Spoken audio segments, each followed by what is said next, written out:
Welcome to Suffolk Matters, where all of Suffolk County meets the men and women of Suffolk AME. News, opinions, and insights you won't hear anywhere else. Here's your host, the president of New York's largest independent union, Suffolk AME's Dan Leveler. Welcome to another edition of Suffolk Matters on Walk 97.5 and 94.3 The Shark, where Suffolk County meets the men and women of Suffolk AME. News and views you can't hear anywhere else. So my guest this morning is the New York State Comptroller, Tom DiNapoli. Good morning.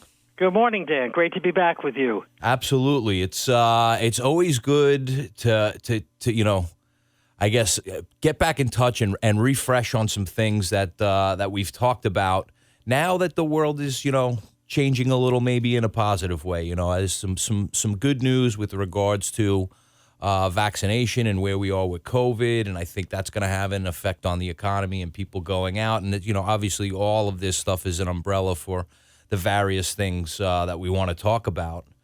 But just as background for our listeners who may not know, just let us know a little bit about yourself, your history and what it means to be the comptroller for the state of New York. Sure. Always happy to talk about that because I always say that I have the best job in state government, but the one that most folks aren't quite sure what it is that we do. So, when you think of state controller, think of the office that handles the money for the state. Right? We don't decide how much money is spent or on what programs. That's the prerogative of the legislature and the governor. But after they do the state budget, we're the office that makes sure the money is being spent as intended. So that's done in a number of ways. We oversee payments, we oversee contracts, we audit payments, we audit contracts, and we handle, so if you're a business, right, doing business with the state, if you're a vendor, if you're a nonprofit getting a grant from the state or a local government getting money from the state, we're kind of the final step in the process before you get that money. And then we also have a big audit division that looks at the spending of state agencies, public authorities, local governments, so that accountability agenda is very key to the work that we do.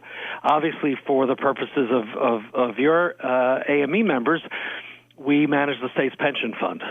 So that's a very big responsibility, both in terms of benefit administration for employees and retirees, but also investing the money that pays for the pensions and guarantees that retirement security. So the Controller's Office does a lot of the back office work with state operations. We do the accountability work in terms of audits.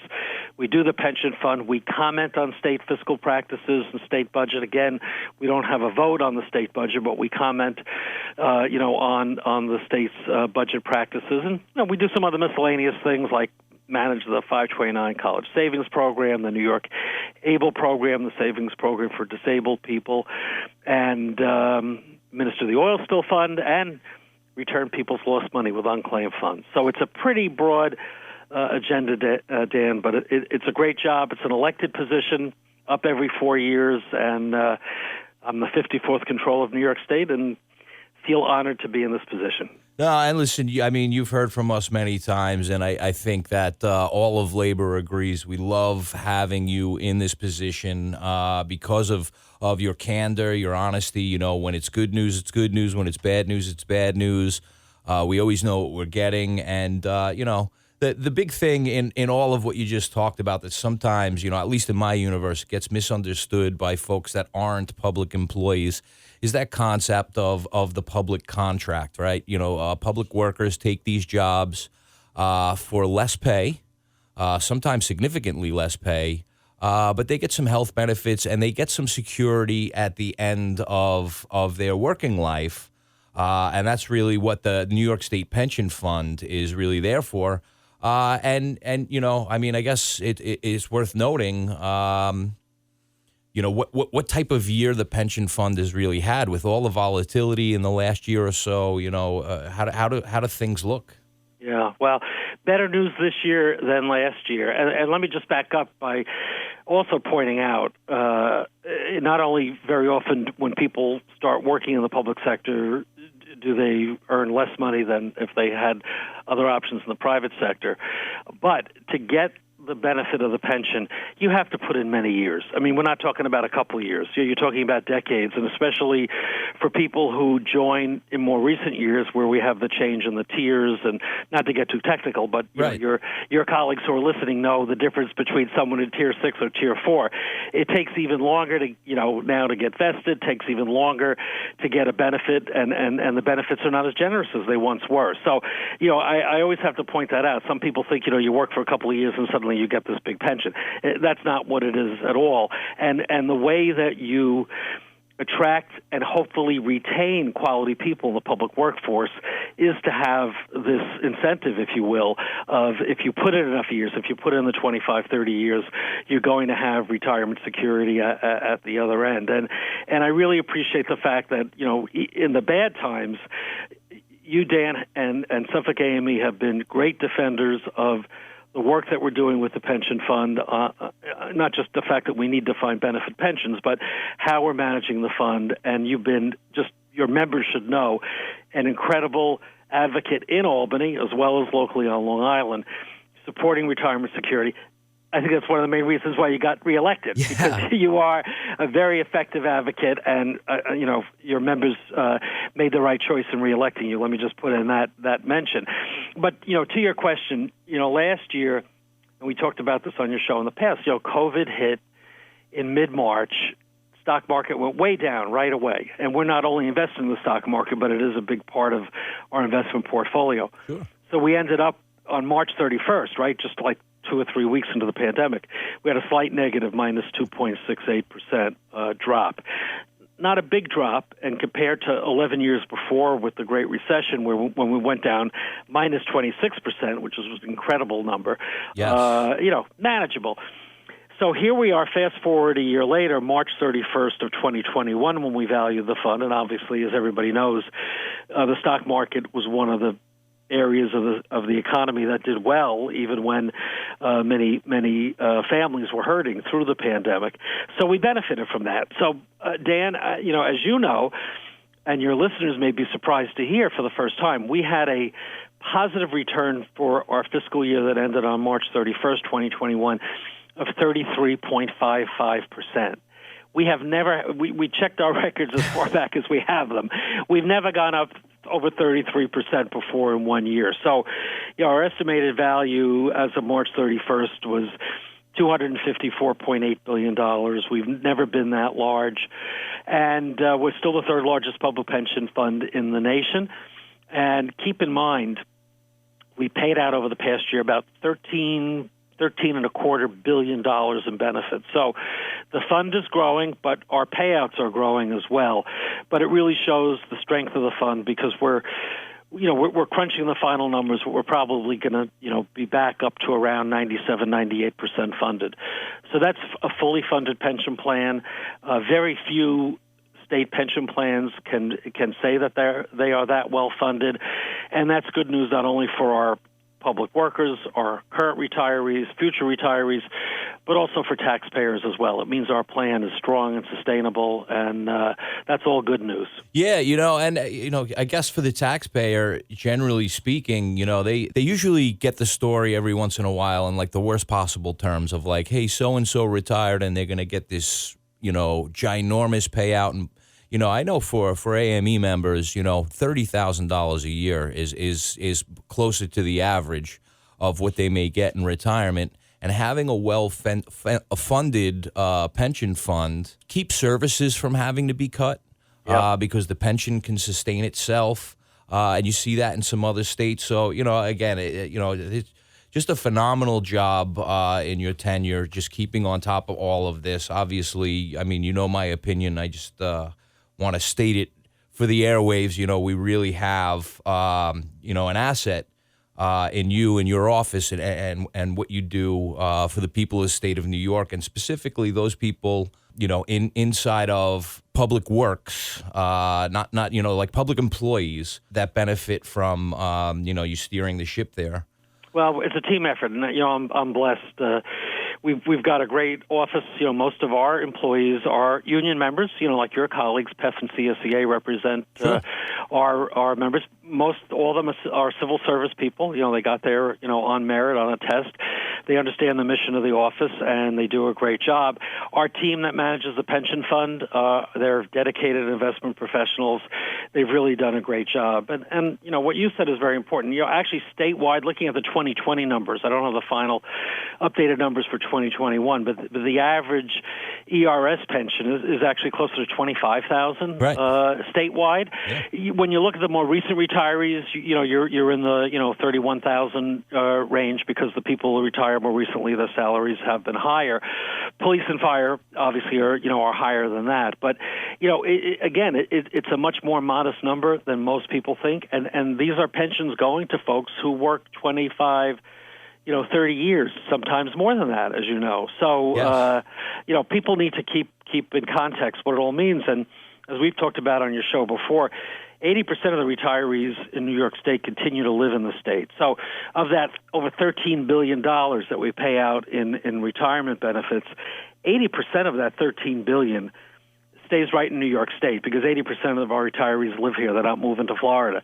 And that means that money gets spent locally, shopping locally, paying taxes, being part of the community, being recycled back into the state's economy. So there are a lot of pluses. And I'm hoping, Dan, I don't have the answer yet, because I won't know till late summer what we're going to do with the employer contribution rate. But hopefully after a good year like this, we will be able to provide some relief, especially for our local governments. They've had a lot of pressure, with COVID on the rate side. But, Dan, my priority has to be to keep the plan well funded. So That's going to be the bottom line. We're going to crunch all the numbers. The actuary looks at many different factors, not just the investment return. And our goal long term is to keep at that, high 90s, close to 100% well funded plan. One of the challenges, it's a good challenge to have. Folks are living a lot longer. So your members who are retiring today, good chances are they're going to make it into their 90s. Right. That means our pension payouts, though, go longer. So we have to factor all that in. But we're going to keep the plan well funded, and we're going to provide that retirement security for the Suffolk AME members who work so hard for it. We appreciate that. And it is a very important thing. Just because there may be a couple of extra bucks in the fund because of returns, doesn't mean, immediately that there needs to be adjustments made all over the place, because you want to stay well funded. You don't want, they talk about, the potential of inflation kind of coming into play now, and maybe that's going to be temporary or maybe not, depending on who you ask and what their motivation for talking to you is. But yeah, always taking a measured approach, having the actuaries run the numbers, run all the formulas, and to be sure that things can be done before we do them. I think that's a sound approach. I mean, you mentioned the inflation risk, which obviously everybody's talking about that, but the bottom line is there's still going to be volatility, both in the economy as we pull out from the COVID experience, right.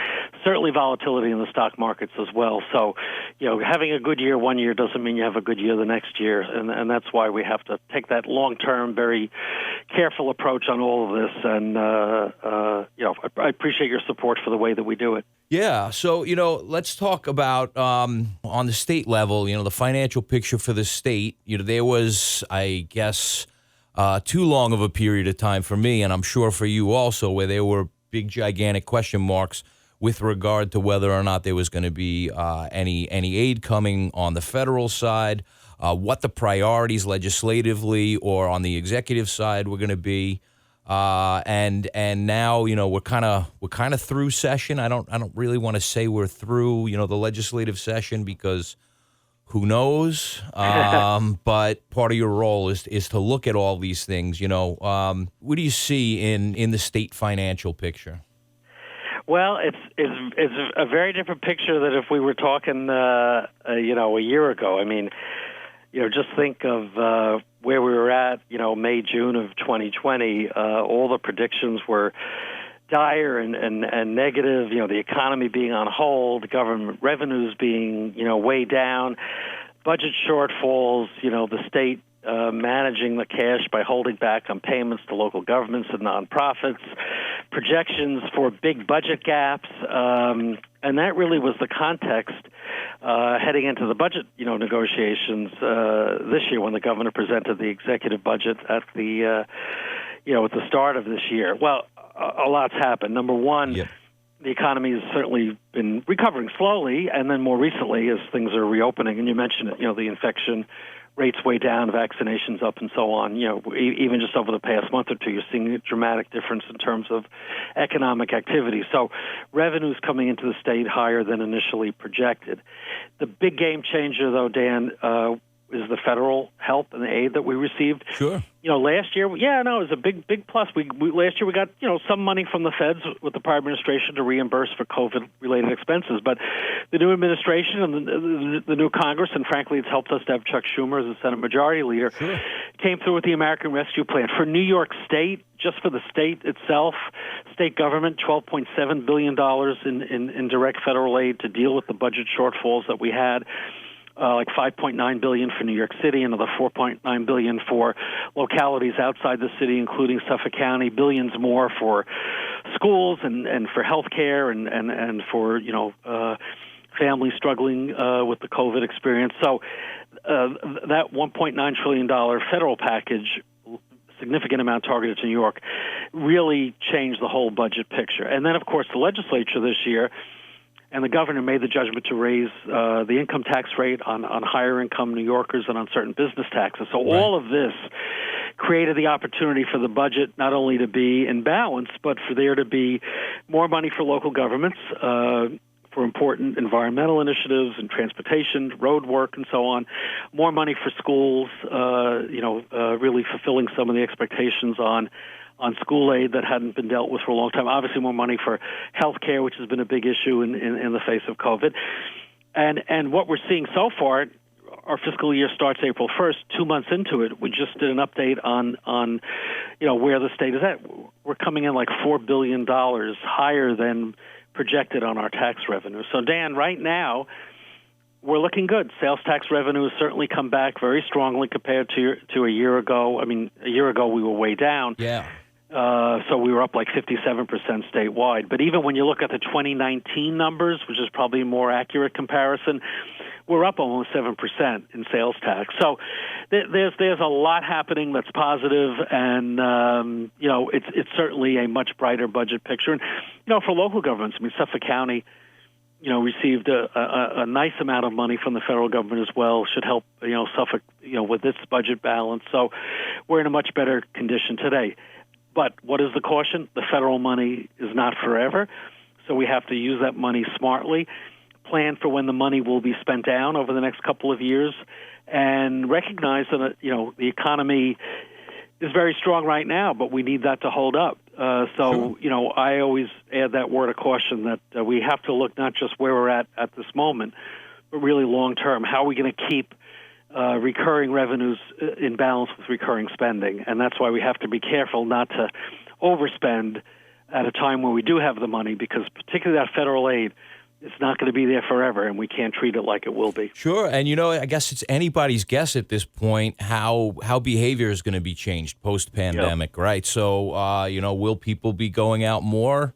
I think initially, as the world opens up, yes, I think this summer is going to be very busy, but, what does that long-term pattern settle into? How are people saving / spending? And I think that's going to have an effect on, local government, state government, all of that stuff. But no, it's very good to hear that, New York State being in the position it's in, and Suffolk County being in the position that it's in, it allows for services to continue, and maybe even looking at, some areas where there was austerity, peeling that stuff back and getting services out that weren't, they weren't financially feasible at a time when things were a little tighter financially. Yeah, and we have to recognize, though, that there are still a lot of folks that are hurting out there. A lot of the small businesses closed, may not open again, right? And there are a lot of state, federal, local programs to help small businesses get back on their feet. But, that may not work for everyone.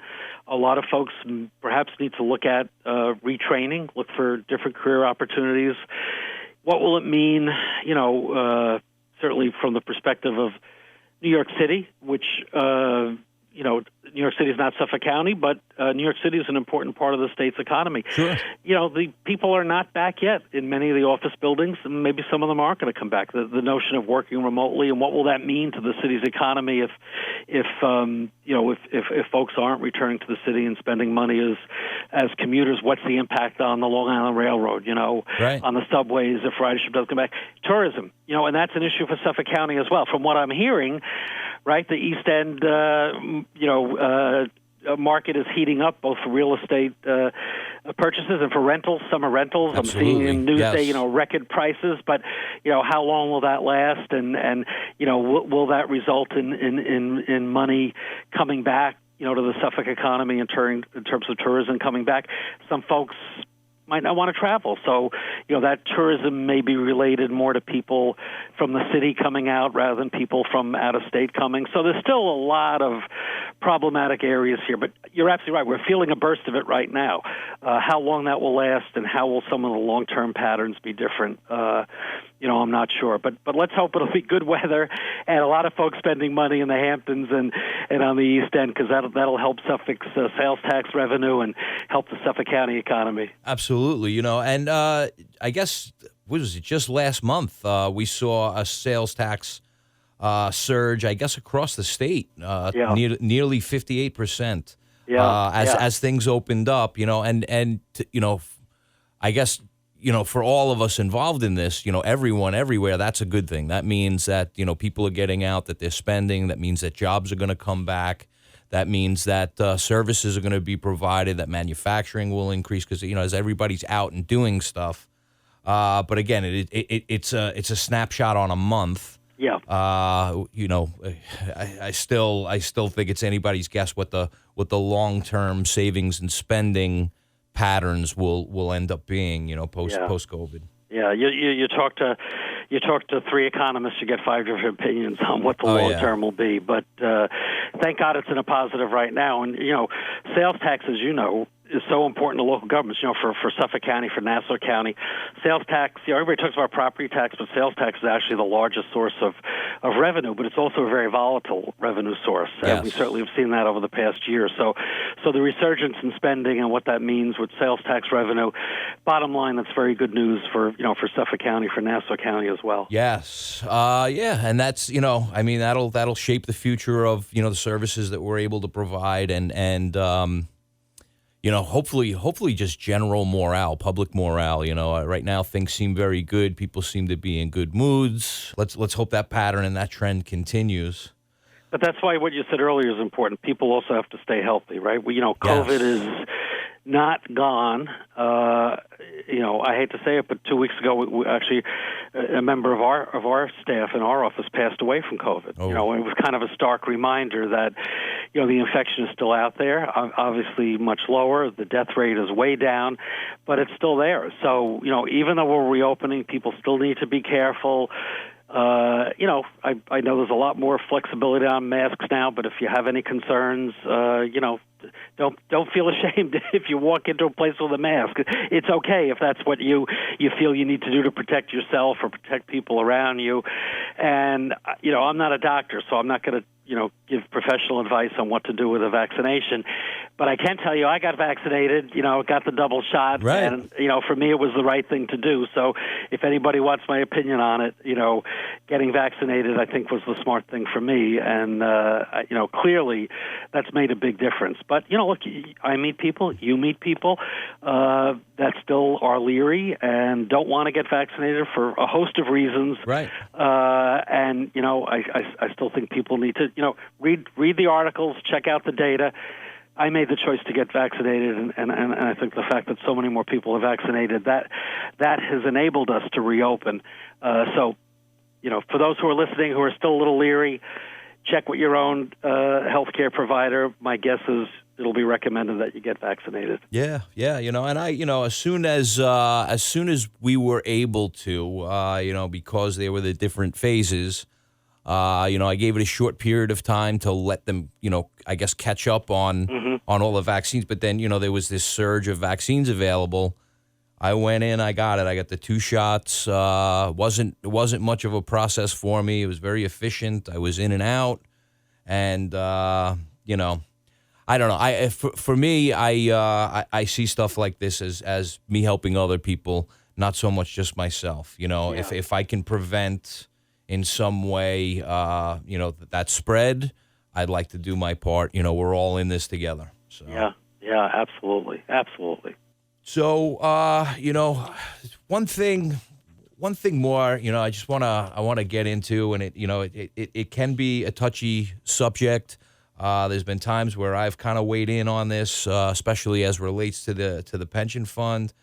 But dealing with the SEC and climate change issues, we have discussed this, a few times in the past, different policies that help and ways that your office can be influential in guiding fossil fuel companies in making smart choices that both help our environment, but also, where we don't land ourselves in a situation with stranded assets. You hit the lights, there's no more oil anywhere. Now everything's electric. Who works where? How do all of these things change? And again, it was just a big thing for me to just have the discussion about the need for that transition. And doing so in a way that was responsible for workers. And, obviously, very much so, I am a fan of the sole fiduciary with regards to the state pension fund. But anyway, just getting into this whole SEC kind of issue. Betty Yee recently penned. The statement I have here is, as the chief financial officer of two of the largest state economies and representatives of the nation's largest public pension funds, we believe it's essential to address the financial impacts that climate change could pose to economies, retirement systems, and residents. First of all, what do you feel like the purpose of that letter was? Yeah. So that's a statement that Betty and I jointly released. Betty is the controller for the state of California, and she's an outstanding elected official, and we partner on many of these issues. And, Dan, you don't sell yourself short. You were right there in the center of the storm on this big debate that was going on in the legislature, and I am forever grateful for your support for not just the independence of the sole fiduciary in managing the pension fund, but also for there to be a thoughtful analysis of how we protect the fund, still get appropriate return, and manage that issue of the risk of climate change and how we do it in a responsible way. And your voice made a huge difference, and I thank you for that. So fast forward, we as you know, we've talked about in your show before, we have the climate action plan. We've made some judgments on where to put the money, where not to put the money, looking for opportunities to invest in the emerging low carbon economy that the world is moving towards with the Paris Agreement. And I really think our state pension fund is viewed as a leader in handling this issue in the responsible way. In some cases, divesting from companies that don't want to be part of the change, but recognizing we have to be thoughtful. What's key, and what the article and the statement that Betty Yee and I put out, is that to make these judgments, you need data, you need information, and that's where the SEC, the Security and Exchange Commission, that really sets the ground rules, for companies. What we're really asking them to do is come up with a standard form and process for reporting data related to the risk of climate. And, we try to engage with the companies we invest in, and often with great success, but, we're invested in thousands of companies. So if we have to try to get this information as a request, even if it's with gentle or maybe not so gentle prodding, sure. It takes forever, right? Yeah. It costs a lot of time and money. If the SEC sets a standard across the board, then we'll all have the data more timely, more efficiently, more reliable as well, and that's really what we're calling for. So many other investors have joined in this statement. It will really help us manage this whole issue of climate and how we make smarter choices. So I'm hoping that the SEC, we actually did a call with the chairman, Chairman Gensler just the other day. Betty was on the call, and other major investors. So we're hoping the SEC, they're going to be considering this over the next few months. They've got obviously some new people there with the new administration. Sure. We're hoping for a good outcome on this question. Yeah, I can see how that would be very helpful to just have, as a function of government, data like this available, especially when you're talking about large investors like New York State, California, and there are various other groups out there with, that same we're all in this together kind of mindset. We want to make sure that, we're making decisions that are sound, but sound on many different levels. Yeah. Again, a big concern of mine, and I'll mention it again, the idea of stranded assets. As a union person, I don't like the idea of a whole group of people not having work because, things change too quickly. Transitioning, out in Suffolk County, there is an effort to get a wind farm out there. But part of that effort is going to be a training facility to make sure that the stuff is installed properly and maintained properly, and that it provides those jobs, and we're not displacing workers. That then becomes a different type of burden. So listen, I am really hoping that you get a response soon and that it is favorable, that the SEC is able to kind of get this going. Because again, we hear enough, we see enough, and I think we all know enough, despite, what different narratives are out there, that this is the way the world is going. Yeah. But that notion of what's often called a just transition, that we look at community impacts, we look at impacts on workers. And as you point out, part of the state budget has that training center at Stony Brook to deal with the wind industry. If we do it in a smart way, everybody becomes a winner, and you won't have losers, and that'll be a good thing. Yes, absolutely. Well, I have eaten up a bunch of your time again today. I feel like we could just sit and talk about these things, for considerably longer, but I do appreciate, with your busy schedule and all that you do for the people of the state of New York, a thank you from me, my members, and especially our retirees.